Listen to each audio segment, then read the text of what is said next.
from July to present, been down 22 pounds. Is it normal after kids to have to pee when you do jumping jacks? No. You're watching Becoming a Better You with Dr. Marc Bochner and Dr. Jessica D'Andrea. And today, we're breaking down weight loss, nutrition, and the truth about what women experience after having kids. So today we have a special guest with us, Dr. Marc Bochner. Marc is a doctor of physical therapy. He also is owner and founder of Bochner's Realistic Self-Defense in Cranston, Rhode Island. Welcome, Marc. Thank you. First time in the place, and actually, it's nice. Thank It you. doesn't feel like a PT office, which is huge. Not only to differentiate yourself, but like clients coming in.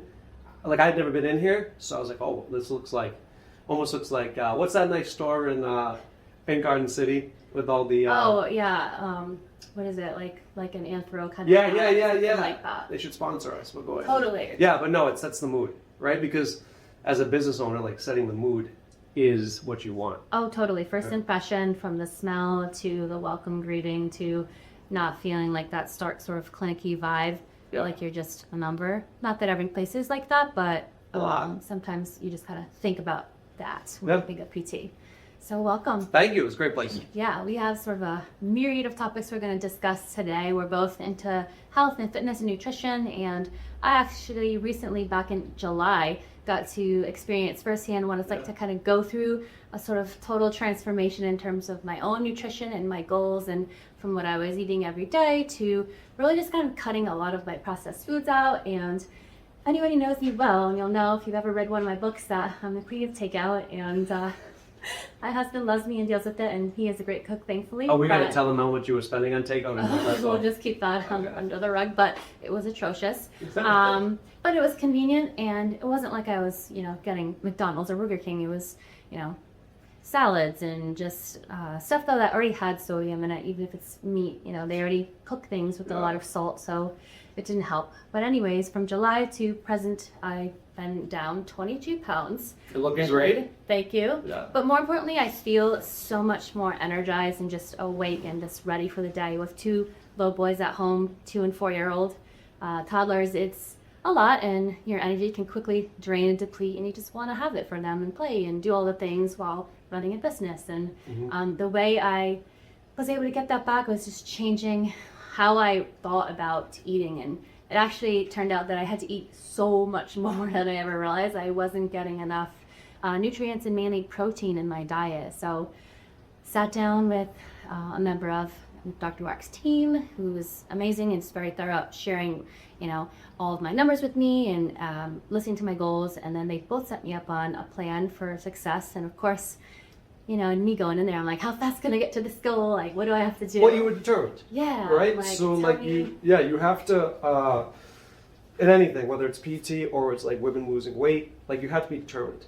Absolutely. Right? If you're not, like I can give you all the right information, but if you're not going to take action, then, and I could tell because you were like, If I have the roadmap, I will do it. Yeah. If I feel like it's not clear, or I don't know exactly how it looks and how I go about to prepare the meals, because that's the most important thing, is to kind of create that time and space for me anyway, to prep all the food, then I don't think I'd be as successful. But you guys did lay that out for me. Well, how do you feel 20 pounds down?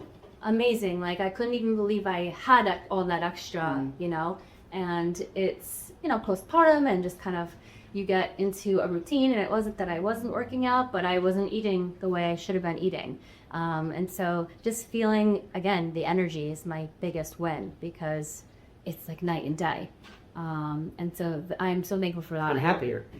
Yeah. I just feel like more vibrant and, like excited about my days, and just knowing that I'm putting good food in my body, and I know what those good food options should look like. And it's also freeing, because it's like, oh, my whole meal for the week is there in the fridge, and I don't have to worry about it or think about it. And we tell clients all the time, but like, is the protein shakes, like how important are those?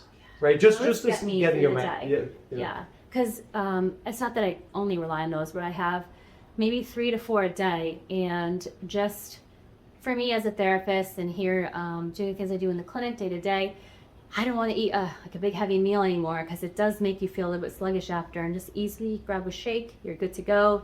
20 to 40 grams of protein in one, and then you feel so satisfied. You just feel you're not going to binge on junk or the other kind of foods that I would normally go I was a sweet tooth hardcore. I would literally DoorDash a brownie from Starbucks, not afraid to admit it. Which is crazy. I know, because it's like right there. But time, for me, it's like I'm buying time back, so that's my. Yeah. But yeah, it's night and day. And it's so funny, because now I have this like aversion to those type of things. Like, I don't enjoy them as much, and I will treat myself here and there. But it's like, I don't get the same like high from it that I normally would. You've evolved. Yeah, and I mean, I'm again so thankful that I was able to kind of, and all I knew Marc before, but already trusted him from that. And I'm like, you know what do I have to lose? Nothing. I think you were supposed to be in a wedding, were you not? I You were, was, right? So there was definitely already that sort of like, oh, this is like, he's a PT too. We weren't getting married together. You should No. be in the wedding, is what I said. Yes. But yeah, knew that, and I've seen other people I know go through your program and liked it so much, told my own dad to go, and he loves it Hey, now. that's cool. And How long did it take you to reach out, though? Because there's a time period, right? So Yeah. there's a time period when somebody notices the pain, wants to change, but isn't at that action threshold. So, like, was it like months? Was it like instant? Like, someone like you could be pretty instant. Yeah. A lot of people, it takes time. Yeah, for me, it took. First, it was I wanted to get myself a trainer, so I got a personal trainer who. She didn't go with me, but it's okay. Go ahead. I know. There's an amazing trainer, like right down the road that I see, who went to high school with my husband, and she's amazing. And I'm like, I just want good. somebody that will not, go at it with a ton of weights, but listen and like do what I want, but also I need to be told what to do. So it's once a week, and it's just very tailored. And went through all that, and like I still need to figure out what I'm doing with food. And I would say the time was maybe a couple months, because I already had it in my head, like I got to do something.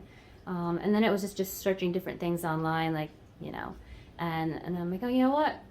My coworker, one of my colleagues here, an employer of mine, I'm seeing her zip around the clinic all of a sudden. She had so much energy. She started at your gym and did the whole thing with the food, and was down like 30 pounds. And just seeing her from how I knew her before, her energy through the roof, like she's in a great mood, she's doing all the things, and I'm like, wow, like I gotta try this, because this is my example right here. Like, if it works for her, why couldn't it work for me? Yep, and you're doing great. You're Yeah, doing a very good thank job. you. But yeah, I mean, it was kind of like a no-brainer, because I social proof is everything. Sure. And so, yes, but there is definitely that times, of indecision, and you can kind of get overwhelmed with all the options. And if I didn't know you, maybe it would have been longer, Yeah, and I think nowadays too, with so much information being out there, Yeah.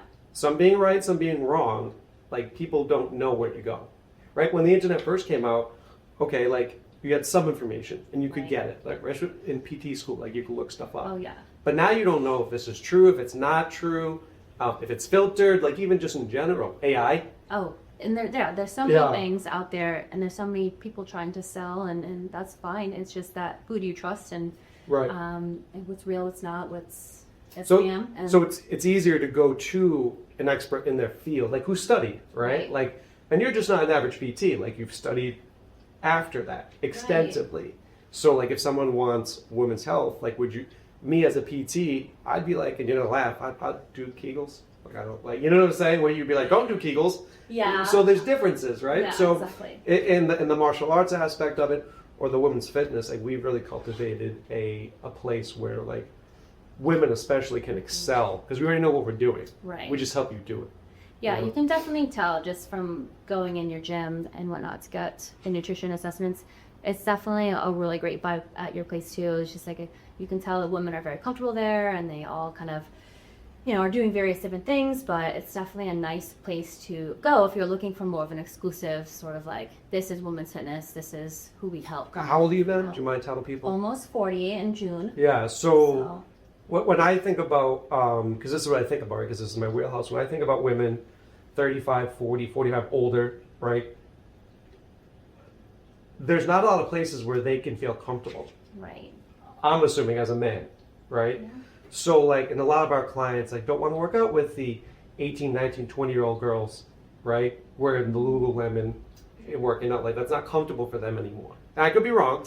Don't think I don't am. mind it, but I could definitely see Yeah. that. I mean, everybody is different, and I think it's important to feel comfortable when Right. we're doing something that might not be comfortable. Yeah. You know, So if to- it's vulnerable. Or take it a step further, like even having men, like tons of men, Yeah. right? Or go into a big box Or gym. with like a lot of weights and Or weights. Yeah, so I don't really know. keeping it where like they can feel comfortable, right? Like I wouldn't want to work out with like college athlete men, right? Like I was like, okay, like, Yeah. you know, they're the picture of like testosterone and health. Right. You know, as a 40-year-old man, yeah, I'm in shape, but like, that's not what I want to work out around. Yeah. You know what I'm saying? So like where, as you get older, as you're in your 40s or 50s, you want to come to a place where you feel comfortable. You're also just not with people who are just like, have no respect or like Right. trashing the place. You know what I'm saying? Like you're safe. Yeah. You know, Yeah, that's what we provide. And when we look at it, it's like, okay, like how can they feel more comfortable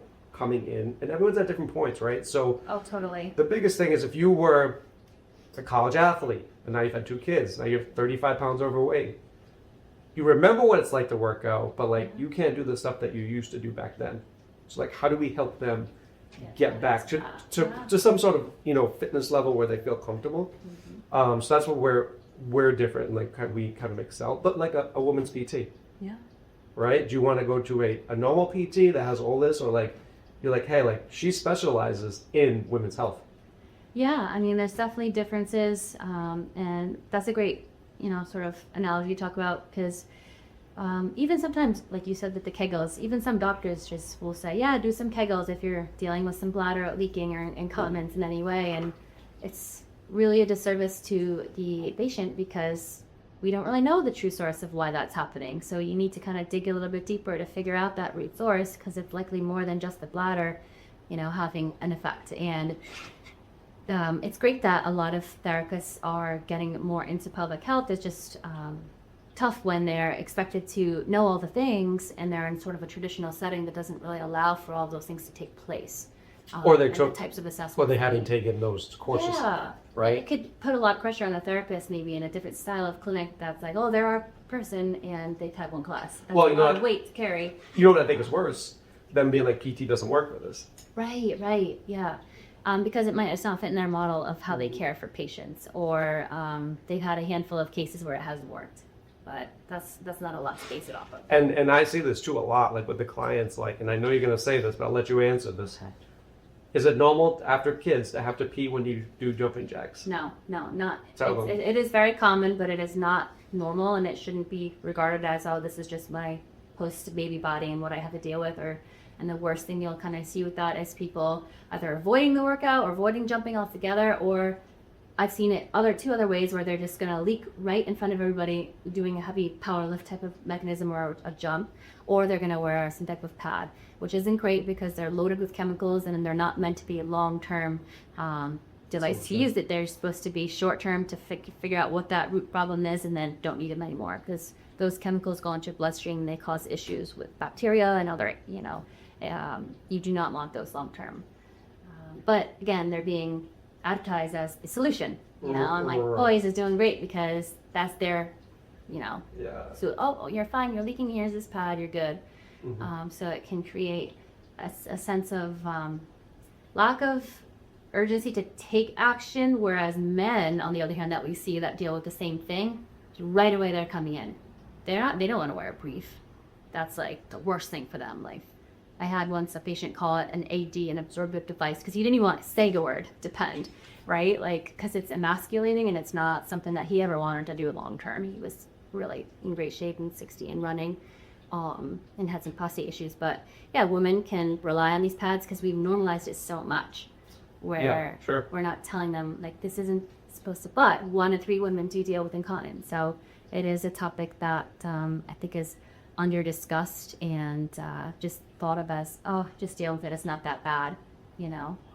And that goes on, and they get probably kids and busy and all the things. But just assuming that's normal, then they don't get the Right. help that they. And they know when they're women and like the patients that we get to work here, and most people, you know, they know their body better than anybody ever will. Like, they know deep down, like, this isn't right. They're just kind of, again, dabbling with a doctor told me this, or I'm seeing all this information, or maybe it's just me and it's going to pass in time, and then it's decades later, and they're then dealing with worser effects of maybe an organ that's dropping down, in a pull-up situation from it. So, like, even as a PT, this is totally out of my wheelhouse. I would be like, it's a stability ball, right? But that's why you specialize in certain things, right? Whether it's orthopedics or like women's health or like in any business, right? There's certain businesses that have honed in on like this is our avatar. This is what we do. For us, it's really chronic pain and pelvic health, and with that can come, majority of, like, I'd say at least 7 out of 10 of our chronic back pain patients, it's a pelvic problem. They didn't know. Sure. But everything starts from the pelvis. It's literally where your body gets its center of gravity at the sacrum. So the keystone to the pelvis on the back side here of your pelvis, triangle-shaped bone, and at the second segment is the point of gravity that centers your body. So if things aren't balanced from there, that's kind of kickstarts the chain reaction in your body, where everything kind of doesn't stack up as evenly as it could and symmetrically. So it's just little micro tremors over time that can contribute to the tissues internally in the pelvis and the muscles there that get tight, over contracted, and when that happens, the tissue that lays over the muscles, and the fascia or connective tissue, which is what we're made up of from head to toe. Which doesn't get talked about a lot either. It does. It really doesn't. But that can put an immense amount of pressure on the muscles. So the problem here is that people get told you're weak, do Kegels. Mm-hmm. What they're not really seeing is that it's a masked weakness because of the amount of pressure on the muscular system that's making it hard for the muscle to hold everything up and do what it's supposed to do. So it can either feel like this sort of weakness because of the leaking, and the spasms also are there. But it's really 9 out of 10 times tension. And sometimes there's hypermobility. Sometimes there is a true weakness, but it's never usually just the muscles as the problem. So it's just like this oversimplification of, what's actually happening versus what is. So as like a business owner, so I'm a business owner, but I got no kids, I'm not married, right? You're a business owner with 2 kids, you are married, I know how much time it takes out of me, like mental energy. How do you do it?